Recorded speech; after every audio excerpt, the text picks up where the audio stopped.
El que tenim aquí a tota la periòdica és una manera de representar els elements presents en l'univers, almenys els coneguts.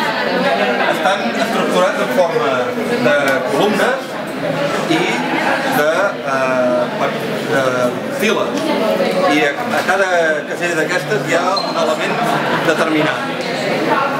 Aquesta taula periòdica l'hem pogut construir gràcies a tots vosaltres, que des dels instituts del nostre entorn ens heu ajudat aportant el contingut que tenen cadascuna d'aquestes fitxes i els objectes que estan aquí exposats. Cada objecte representa l'element del que estem tractant. Per exemple, aquí tenim el zinc, i per representar el zinc hi ha una peça d'una cuineta que feien servir els nens i les nenes de fa 50 anys per jugar. Això abans que es descobrís el plàstic.